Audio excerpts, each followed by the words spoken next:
This is gonna destroy me. Buenos días y bienvenido a Luna Lavanda. Mi nombre es Cielo, and today we are going to be talking about a book that I just finished not that long ago, and I really wanted to talk about it. First off, before I start this video, this is going to be more of a personal video, so if this is going to be very much based off like my opinions, and there's going to be some things that I might say, but this is based off my personal experiences, this is based off of a personal story, and many other things. Before I start anything, I also wanted to point out that this book is mainly written by a woman and written for basically women. Not saying that the author did not intend other people to read. They did intend other people to read based off of everything that I've read, or based off of reading this, they intended for everyone to be able to read this. But what I mean is that this is a woman writing, and she wrote many stories with women involved.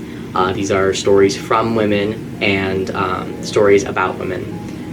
And there are definitely other people in it who are not women,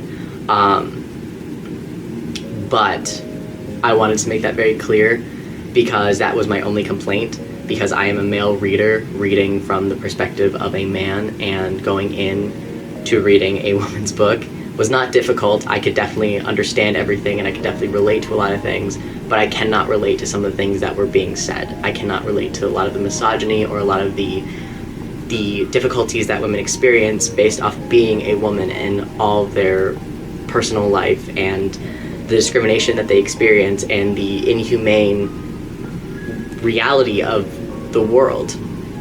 That should not push people away from this book, but I just wanted to mention that and make sure that was known, because it does talk about that in such detail that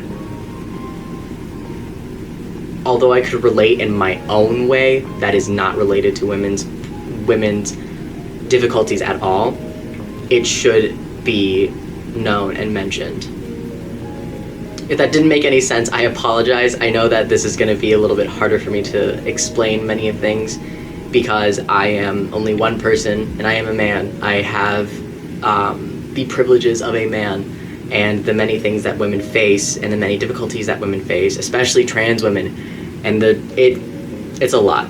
The many difficulties that trans women face and the many difficulties that non-binary folks who are femme-presenting face. I am a singular man that's reading a book from a woman and stories about women. But with that being said, I definitely recommend this book 100% to an audience of anyone. This is a very diverse book. It does go into talking about people who are non-binary. It does talk about trans folks. It does talk about many people.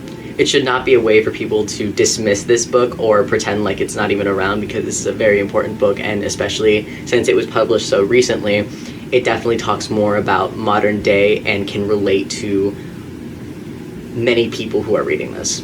So today the book that I will be reviewing is Brujas, The Magic and Power of Witches of Color by Lorraine Monteagut.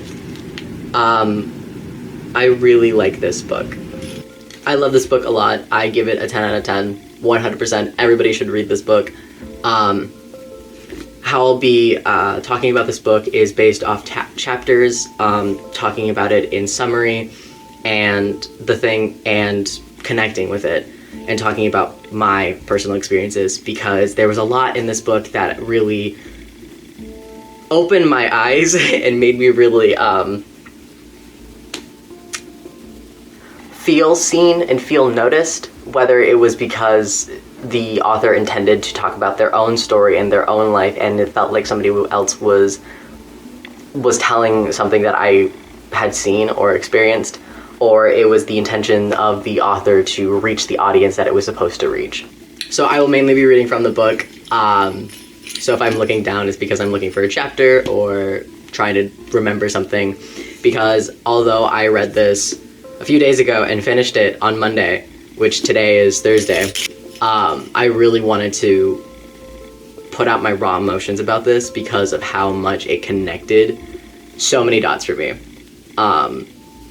And I feel like people who are in my shoes would definitely connect with it in a similar way, or people who have been having a hard time with their identity would have the same. I don't know. But I definitely do recommend this for everybody to read, because I will get into that a whole bunch. So our writer today is going to be Lorraine Monteagut. She is a Cuban-Colombian writer born in Miami, inspired to the spiritual life by her great-grandmother, who was an espiritista. Yeah, I said that right, wow. In Cuba. She facilitates astrology workshops and moon circles in her local community in Tampa, Florida. She holds a PhD in communications from the University of South Florida, where she began her research on Bruja feminism and the reclamation of ancestral healing traditions. She enjoys hiking, gardening, and backyard beekeeping. For a second I didn't think that I said reclamation correctly. But yes, so this is going to be very much a Latin-based book, which was very exciting for me to get a part of, because when I saw this, I was like, okay, cool, what is this? And then I read who the author was, and I was like, this is going to be very exciting. So this book does focus very much on Bruja feminism and ancestral work. So the chapters go all in 3 little bits. So we have the first part, which is magical ancestry, the second part, which is spiritual activism, and the third part, that is Bruja life. But before we go into any of that, we have a note to readers, which I wanted to read a little bit from, because this is definitely something very important for people to note beforehand. Before I get into any of this, one of the things that she puts in for the notes to readers is content warnings. This book contains references to anxiety, death, depression, domestic abuse, drug use, sexual assault, suicide, police and gun violence, racism, and other potentially disturbing topics. That is the projects. So that is definitely something that people have to be aware of when reading this. I know that I did catch a few where they were definitely something that were going to cause me a little bit of distress, and I was like, gotta let some other people know, because a friend of mine got this book after I started just bawling on the second chapter. So I wanted to talk about the second page. It's about Brujas, so this was really something that I needed to yeah. The Spanish word for witch is not simply a straightforward translation of the English. Bruja is the word for female witch, and brujo means male witch, but the terms connect to different traditions and histories than that of the Anglo-Saxon witch. They instead refer to the traditions of West Africa that made their way to the Caribbean and the Americas through slavery, and to the traditions of the indigenous people of the Americas, who were displaced and forced to assimilate to the cultures of European colonizers. The term Brujex is growing in popularity and mirrors the new Latinx, encompassing the female and male terms and extending to include gender non-conforming practices. It sets the new tradition of practitioners apart from the old notion of brujeria, or witchcraft, that is closed tradition and histories of the stigmatization and oppression. Brujex are part of a large group of witches of color who are reclaiming the spiritual traditions of their familial's homelands. This is something that I wanted to point out, but I have a terrible way of explaining it, so I wanted to read it from the author herself. At the end of each chapter are ritual exercises to help you initiate steps along your own spiritual path, as well as more resources from witches of color or other practitioners of ancestral spirituality. So that is something that does come up in every single end of the chapters, and it is really nice, especially when you get such a long thing about whatever the chapter is about, and it also summarizes it pretty well. Same with getting practitioners and witches of color who would definitely talk about that type of stuff. So the first chapter is called The New Brujas. I really like this chapter because it starts off talking about new witches, being of a new generation, being of a new person who's experiencing something that is spiritual, and talking about that. It talks a little bit about, if I'm remembering correctly, a little bit about what the word for bruja means. If I'm lying to you, I'm so sorry. No, it does not really talk about what... Oh, I'm a liar. It does a little bit, but it talks about it in the perspective of the author's story. And it talks a lot about people who have experienced magic in their own way. And it does talk about not a lot of history, but some history. And it brings in information about the author or other people that they are mentioning, which is really nice. And then the end chapter is a ritual and astrology and places to go. It's about initiation because, yeah. The second chapter is occult powers. Occult powers basically talks about their history, meaning the author's history, their family, and whatnot. It doesn't go too much into detail about their family. It mainly talks about their family, about this much, and then history, and then Juliet Diaz, and then the end of their family, what they were talking about. Juliet Diaz is an author that I really enjoy. Both Juliet Diaz and Lorraine Monteagut have opened my perspectives a little differently about myself and my own practices, as well as me being a person of color. So I really appreciate them, and I talk about Juliet Diaz a little bit. There's other names in here, and because of how my brain works, I don't remember their names.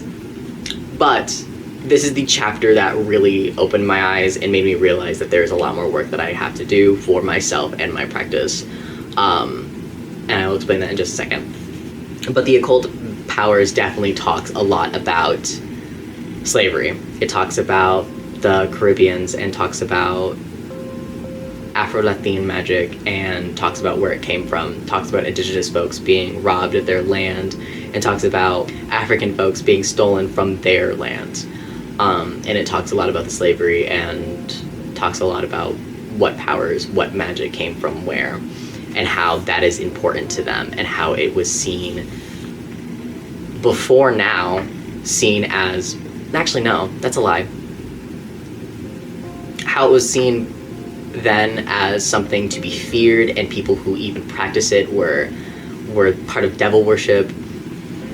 How even now this is seen within certain practices, but because it is the modern day, many people have been able to take in their practices without shame because there's a community. There are people who accept that and people who will understand. There we go. I'm getting a little cold. Give me a second. But the occult powers really talks more about ancestral. This is when everything started coming into play a little bit more for my personal story. If I start crying, I apologize. This is very, very personal. So I am biracial. I am Latin and white. And for the longest time, I was very proud that I was Latin. When I was very young, I was very proud. I never felt shame about being Latin. I never was embarrassed about my love for being Latin, specifically Mexican, because that's the only thing that I knew. About my... I was very excited. I was in a school that was mainly for Spanish immersion, so that's what I mean by my first language was Spanglish, because even though my mother and my father spoke English, I learned best in Spanish, so many of the words that I would come to, if I saw a stop sign, I would start it off saying it in Spanish and then continue until I figured it out in English. But anytime there was a project, I would immediately go for learning about Mexico, because I wanted to know so much about Mexico. It wasn't until I switched schools that my Latin was basically stripped away. It was strange because I was always picked on for being Latin, and I was always picked on for being different in any way, and a part of that was being Latin.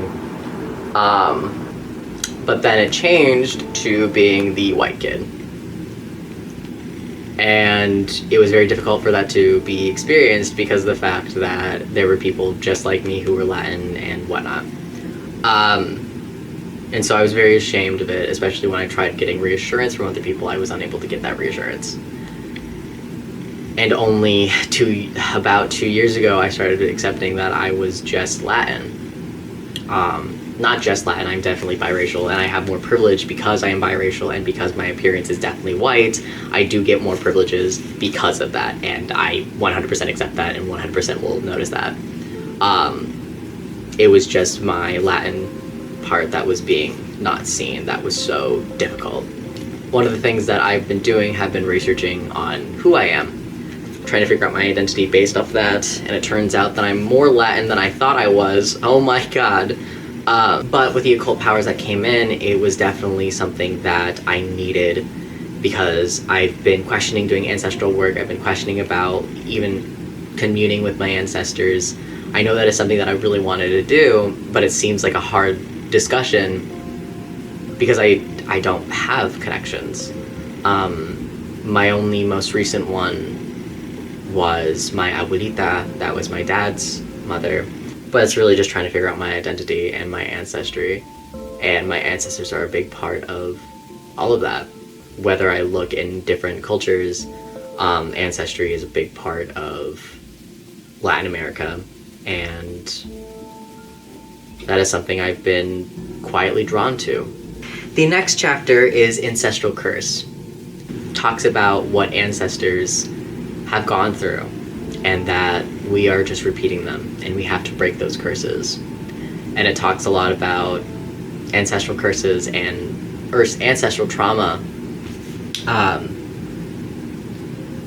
and breaking away from those chains of the ancestry curse, which was another one that was a lot, because I have to break my own ancestry curses and heal from that type of trauma, as well as but it talks about healing the ancestry and healing you so that your ancestor line will heal. It talks about the popular story of La Llorona. So there's something there that will definitely give an idea of what it's about. And this was another one that really stuck hard. I think I very much cried at this one. It was the second chapter and the third chapter that I started crying. Also, with the ancestral curse, it talks a lot about women's suffering. So there will be talks of a lot of women's suffrages and women going through some painful shit. So that's something to be aware of when reading this chapter. The fourth chapter is Guardian Spirits. The Guardian Spirits talks about having a guardian of some kind, whether it's on an altar or somebody that you know. But the chapter first starts with saints. And for myself, I'm not a saint person. I don't want to be a part of any Catholic or Abrahamic religions. I'm very uncomfortable with the idea. But she does talk about how saints are a way to remember those who have been lost and who have not been documented, and their face is being, their soul and their spirit are being preserved by the saints and the saint statues, and they are to be remembered. Women who have been lost, who have not been remembered, should be remembered. I know this one was a little bit harder for me to read, not because of anything bad, but it was just the Catholic, but a big part of the Catholic chapter is decolonizing the mind. Decolonizing the mind is basically from the person, I had to grab their name, give me a second. Oh, right.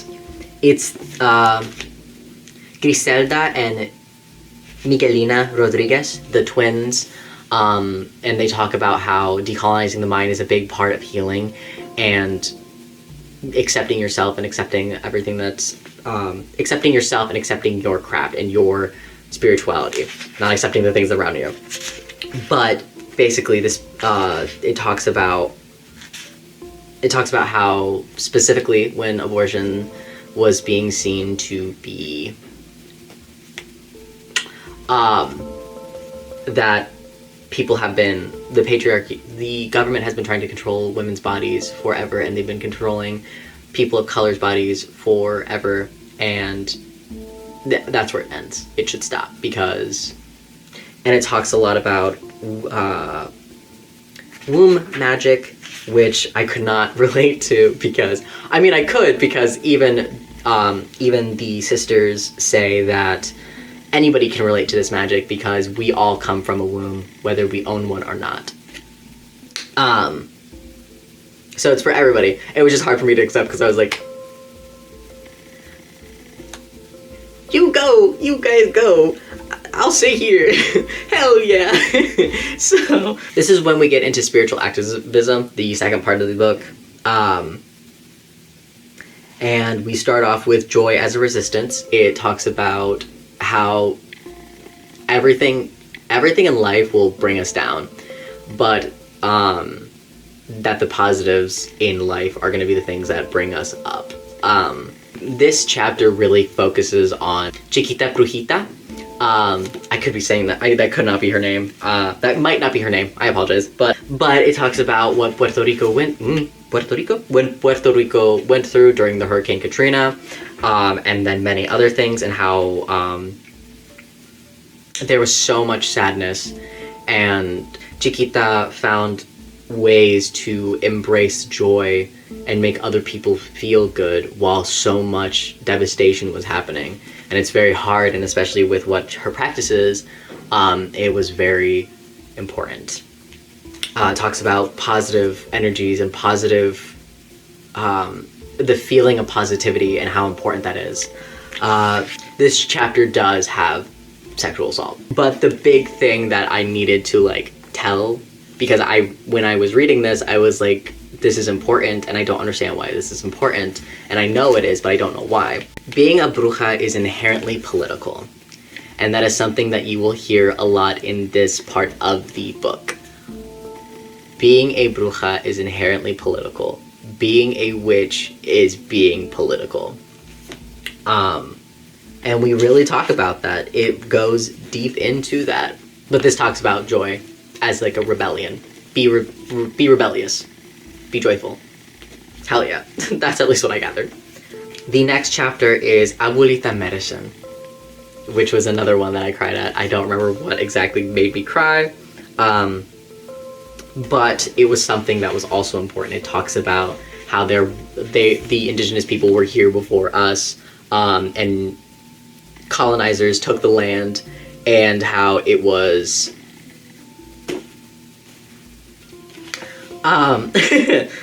but that there's a type of medicine, there's a type of way to connect with the earth without harming the earth, and it's based off of a grandmother, an abuelita, and it's very low spoons, very low energy, very low maintenance, very low in what you do. But it's working with the land and working with the land around you and learning about who was there before you and how they took care of the land. And you don't want to interfere with who originally was there. You don't want to interfere with what is happening. And it goes back to decolonizing. Decolonizing your mind, decolonizing the land as best you can. This talks mainly by Loba. Loba? No, Lobo. No, it is Loba. But they changed their stuff to be more relation to the land and to plants that they are more connected with, because plants are our ancestors. Plants are our family. We come from the land, depending on who you are. Decolonizing is not a metaphor. There are practical and real ways that federal government and property owners can give back to indigenous organization. There is a growing land back movement that focuses on returning land and resources to Native people. The indigenous organization NDN Collective has launched their land back campaign to help coordinate these efforts. Their cornerstone mission is the closure of Mount Rushmore, as it is a symbol of white supremacy. It literally is. Don't tell me it isn't. Those people have done so much harm to indigenous people. I don't want to hear it. Anybody who says that it's not. In many cases, this has been agreed upon by the federal government through treaties, and those treaties have been broken. And then there's a big part that I didn't highlight because I wanted to savor my marker really bad. But I'm just going to give the little bit that I highlighted that's very important. Indigenous organizations are the helm of progressive politics in this country. They are not just calling for land back for themselves, but for the freedom of all people, for the health of our earth. They're calling for abolish of the prison industry, ending human trafficking, tourism and spiritualism being culturally appropriated from Indigenous people by white people. And what I mean is white sage and Palo Santo, dream catchers, the headdresses, the war bonnets, those are very important to Indigenous people, and you earn those, and that should not be used in a way to take away from Indigenous people. Oil rigs, all of that shit that's happening.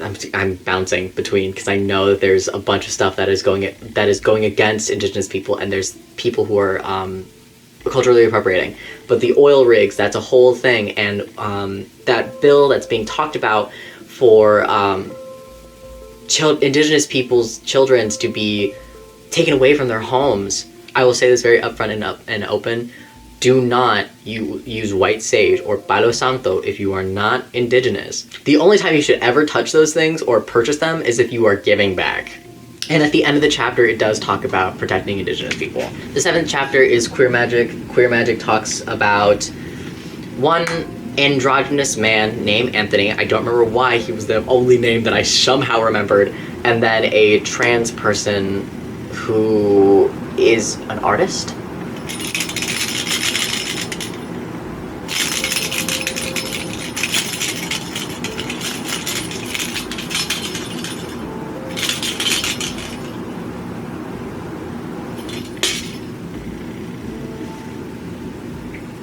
Oh, she's eating, that's what she's doing.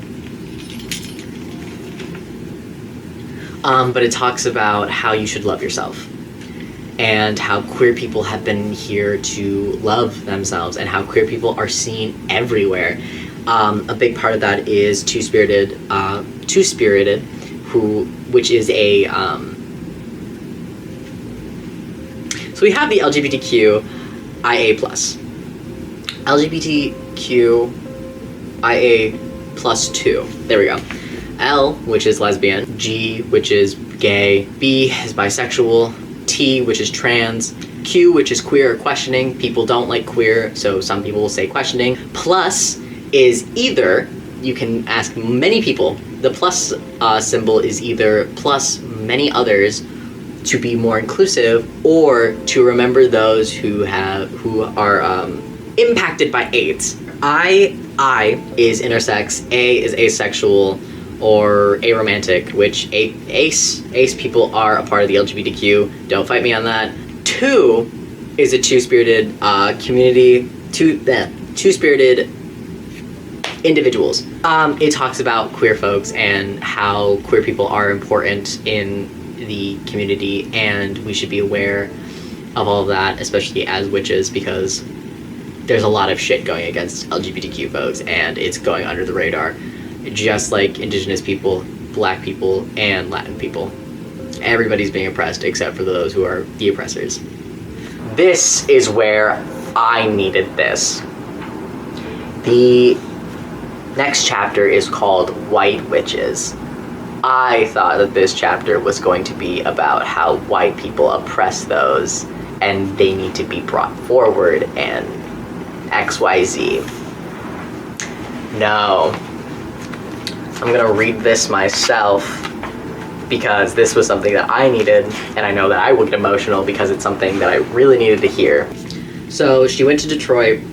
So something that happened is that she went to Cuba. Something happened because somebody pointed her out and told her that she wasn't Cuban.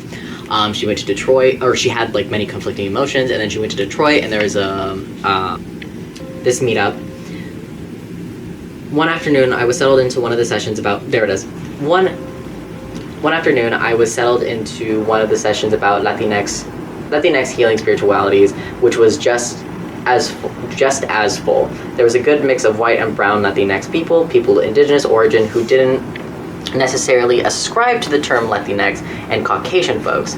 After introductions, we started to talk about colorism in Latinx communities and what it meant to be white passing, or if that was even really a thing. And I was like, okay, cool. I'm gonna get answers to then get hit with, you either have white skin or you don't, right?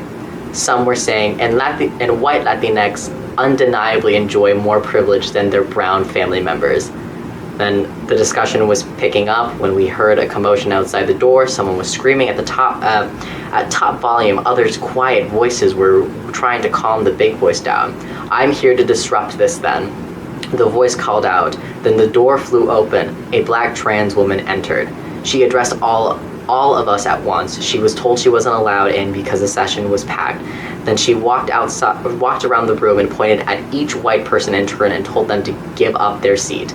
This is not for you, she screamed and pointed in each face. These sessions were created for us, not you. She pointed at my face. I saw the Cuban singer point. You're not Cuban. You're taking up space that should be for us.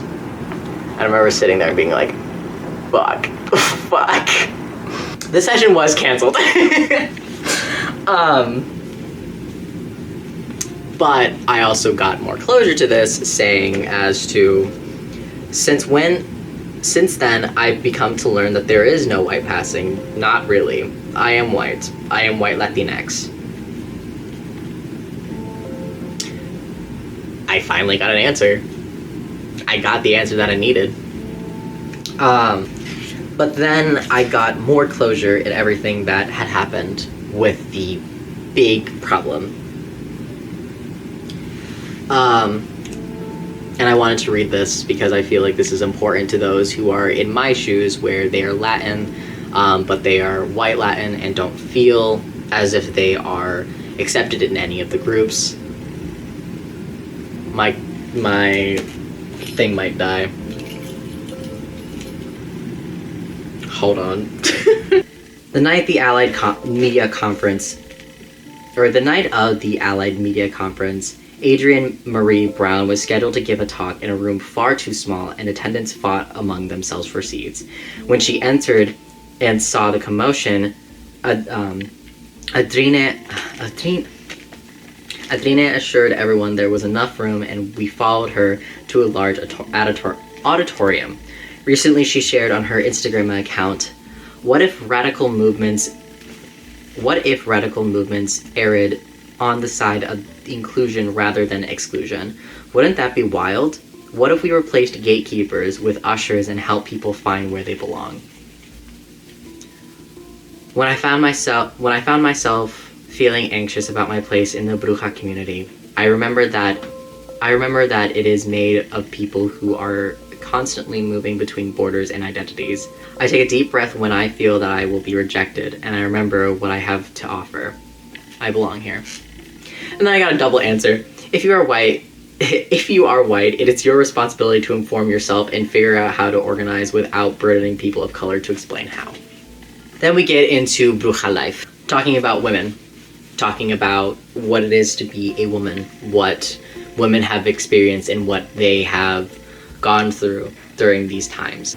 Kimberly Rodriguez, where Kimberly is an artist and wasn't seen as being like the average woman, and destroying the idea of what a woman should look like: white, tall, skinny, whatever the fuck, because she was in the fashion industry. And she started drawing, and she gave up on working in the fashion industry and started doing stuff for herself, and she drew women of all ethnicities, all bodies, and the author really loved her art and loved everything about it. Drama at the Botanica is about, I don't know how to say it other than white witches having their own space to sell things, and botanicas are very accessible for the Latin community, and that there should be a botanica for everyone in regards to Black people having their practices being able to be purchased, and same with that. But it's so easy for white witches to be able to have their own place, and to be aware of that when going to another place to purchase things, what they're selling, what they are providing. If it's a white company, are they giving back? XYZ. It's really just being aware of these things. How sometimes there are things that are open to people but then being used in the wrong ways. Example of that being Santa Muerte. Sorry, I always do that with her. Santa Muerte is a protector of the outcasts, and Santa Muerte can be definitely somebody that a lot of people go to. But sometimes people use her image and use her name as something worse and to be afraid of and to use for other things. And people who worship her, or people who work with her, or people who devote their life to her feel like that it's disrespectful to do those things and not be aware of like who she is and where she comes from. The same can be said for ruins or Norse magic or Norse deities, and how that's being used for anti-Semitism and white supremacy. The Moon Coven talks about having a community, talking about having a group. I am a solitary witch. I'm very much a hedge witch. Or solitary witch. They mention hedge witch as like a private witch, so I have been saying that every now and again, so excuse me. I apologize if I'm saying anything incorrectly. I know that hedge witch is jumping the hedge, and it talks about spiritual work, so I do remember that. I'm very much a solitary witch, so reading this was hard purely because talking to other witches scare me. Talking to a community scares me, and it's really weird because I'm willing to post things online about reviews about certain books if they're good or bad, but I'm doing it in myself and I have them by accident. It was weird coincidence. But basically this chapter is join a coven, make one. It doesn't need to be coven-y, it just can be a group where you guys do things together. Like the specific one that she does is, I believe it's yoga, and they do it based off the moon phase. They do it based off the lunar phase, and that's really cool. It's magic. It's not even like a big ritual, if I'm remembering correctly. It's just getting together and doing things based off the moon, and that can be as simple as that. And those are the people that she loves, and they are there for her. And she even says they were lifelines, and somehow aimed my despair. There was a tiny warm light, and I knew I would grow with time. I knew I was lucky to have these friends. More than friends, my heart's coven. And that's something that's very important to her. I know for me it's going to be impossible because there's many times where she says, find a teacher, and it's like, I don't know where to go. Oh, another thing that she says, and she's like, because of COVID-19, there's a lot of talk about COVID-19, how that happens, blah, blah, blah. This was just published this year. But she says, be creative and put yourself out there. You might be surprised as to where you end up. A note of caution, be wary of transsexual, radical feminists, TERFs, conspiracy theorists, cults, or anyone selling teacher trainings as exorbitant rates. And then the last one is shadow work. Shadow work very much talks about working with self and figuring out the darker sides of you. Shadow work is looking at yourself and all the darkest things of you. Looking within yourself and learning to do that. But she talks about how shadow work is very important, and important for you to learn about yourself, as well as looking in places that you didn't think that you could look in before. In your childhood, in places that are so recent even, that are traumatic. Shadow work does take time. Shadow work is something that we have to be aware of, and shadow work is sometimes not meant to be by yourself. Sometimes you have to go to a therapist and get that help, because you will look at very traumatic things that you have to talk to with other people. Brujas is a book that I'm very happy that I got to read.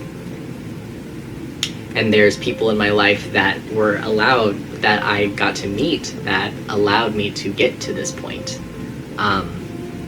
if Lorraine makes more books, I'll be definitely reading them, and people that she has mentioned for specifically following, I have followed them, and this book has helped me realize that there's so much more to my practice and so much more to me that I wanted to do from the very start of my life, but because of what happened, I was straight off my path,